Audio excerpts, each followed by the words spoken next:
Moi, je suis à l'alpage du Haut-de-Morges, en dessus de Saint-Jean-Golf, avec Jean-Daniel Raymond, qui est à la fois gérant d'alpage et le fromager. Ça fait combien d'années que tu es ici à l'alpage? C'est la 8e saison.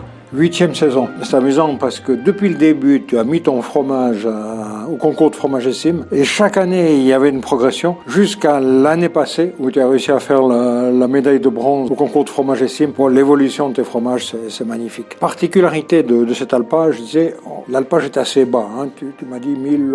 Ouais, 1180. 1180, ouais. Et ça va jusqu'à les vaches vont jusqu'à quelle altitude? 1600. 1600, donc on est dans un alpage relativement bas. L'avantage, c'est que tu montes plus vite le printemps. Oui, début mai, mi-mai. Mi-mai, tu es déjà là pour fabriquer, et puis jusqu'à fin septembre. Ouais. Jusqu'à fin septembre. Ces fromages ont une autre particularité, c'est qu'on est à la frontière franco-suisse, et tu passes de l'autre côté de temps en temps. Oui, bien sûr, les vaches pâturent aussi, l'autre versant du vallon. Mais régulièrement, ou bien tu dis maintenant on passe de l'autre côté, on reste un mois là-bas sur la France, ou bien on... Alors, c'est par période, parce qu'on a une traite mobile, et puis quand on est de l'autre côté, on reste 2-3 semaines. Ouais. Avec la traite mobile, on a 8 places de traite sur l'alpage en tout, ouais. Et puis on se déplace comme ça. Et le lait est amené ici? Oui, alors tout le lait est ramené ici. Ouais. Donc si je prends une date et puis je te dis cette fabrication de cette date-là, tu pourras me dire ça c'était du lait du territoire français? Oui, on peut. Hein? Ouais. Donc on va mettre en avant le fromage de Haut-de-Morges côté français. Non, un bel alpage, et puis ici tu as les fromages. À ta droite, des fromages qui arrivent près, là, hein, d'après ce que je vois, d'après la couleur. Ils sont de mi-juin, ceux-là. Ouais. Là, de mi-juin. Ouais. Donc, le fromage a été fabriqué. Il a été dans le bain de sel, il a été sous presse, dans le bain de sel, et après il est venu en cave, mi-juin, mi-juillet, mi-août. 2 mois et demi plus tard, on a ce résultat-là, avec cette belle couleur brun doré du fromage. Quand on voit cette couleur, on sait que le fromage est à maturité, qu'on fera une bonne raclette avec. Hein. Ouais, et t'es content, hein, ils vont bien. Oui. Ouais. Oui. Juste au toucher, on sait qu'on a quelque chose qui va bien couler, qui sera crémeux. Et puis ça, c'est ta vieille cave, hein, bouteille, où tu as quelques fromages dedans. Et puis la plus grande quantité, c'est dans la cave d'à côté, qui est un petit peu plus moderne. Ouais. Et combien de vaches à l'alpage? 80.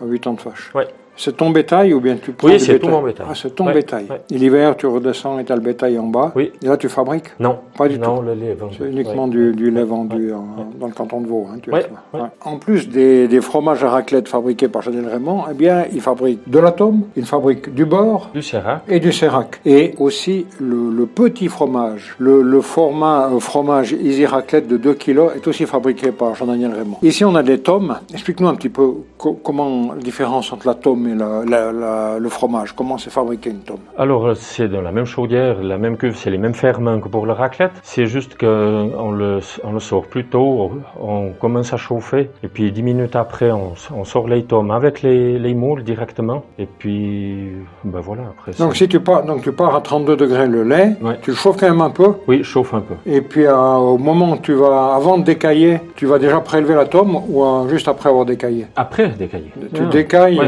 on décaille. Donc c'est le même grain que le fromage à raclette? Oui, c'est le même grain que le fromage à raclette. Donc il serait moins chauffé? Voilà, c'est moins chauffé. Pas mis sous presse, plus petit, mûrissant plus vite. Là, on peut bien voir dans cette cave l'évolution des tomes, où la tome qui vient d'être fabriquée, qui est blanche, puis au fur et à mesure qu'on s'avance, eh bien la tome devient plus sombre, la tome devient mûre.